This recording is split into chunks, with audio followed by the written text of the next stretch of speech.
She was a garden. Her shoots are orchards of pomegranates, henna, saffron, calamus and cinnamon, frankincense and myrrh. She was a fountain in the garden. She was all the streams flowing from Lebanon, limpid and emerald, Pacific and shimmering. My first impressions were literary. I saw the words before I met the students. Their English tended to be slightly formal, but it wasn't stiff. There were moments of emotion and exuberance. Sometimes they made a comment that pushed against the establishment. One woman wrote, "I am still under 18 years old now, living in an ivory tower isolated from the world outside. I'm expecting to change it." All of them were undergraduates, and for the most part, they had been born around the turn of the millennium. They had been middle school students in 2012, when Xi Jinping had risen to become China's leader. Since then, Xi had consolidated power to a degree not seen since the days of Mao Zedong, and in 2018, the Constitution was changed to abolish term limits. These college students were members of the first generation to come of age in a system in which Xi could be leader for life.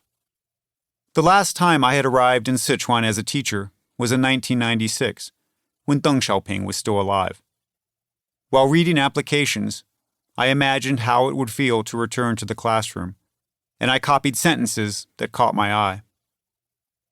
Only when a nation knows its own history and recognizes its own culture can it gain identity. Just as Sartre said, men are condemned to be free. We are left with too many choices to struggle with, yet little guidance. Actually, all of us are like screws in a big machine, small but indispensable. Only when everyone works hard will our country have a brighter future. The range of topics made it virtually impossible to compare applications, but I did my best. I had to limit the enrollment to 30, which was already too many for an intensive writing course. After selecting the students, I sent a note to everybody else, inviting them to apply again the following semester. But one rejected girl showed up on the first day of class. She sat near the front, which may have been why I didn't notice. I assumed that anybody trying to sneak in would position herself near the last row. At the end of the second week, when she sent a long email, I still had no idea who she was or what she looked like. Dear teacher, my name is Serena, an English major at Sichuan University, and I am writing in hope of your permission for me to attend, as an auditor, your Wednesday night class. I failed to be selected.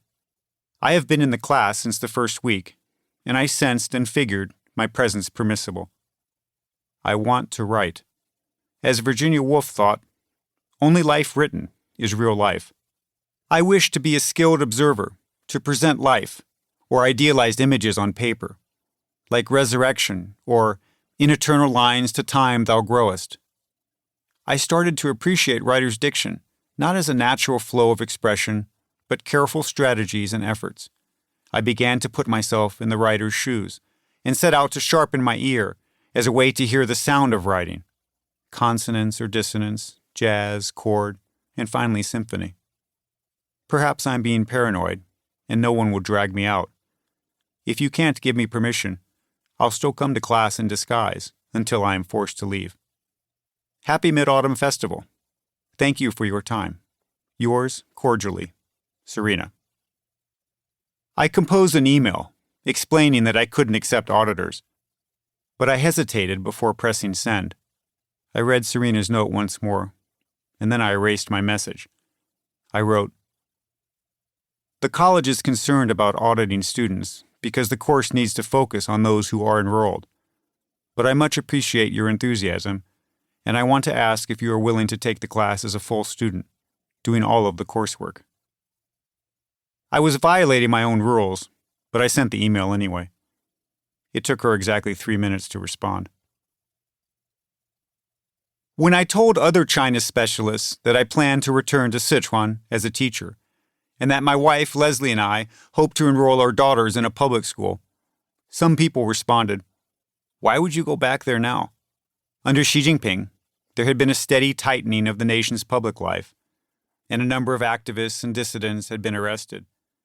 In Hong Kong, the Communist Party was reducing the former British colony.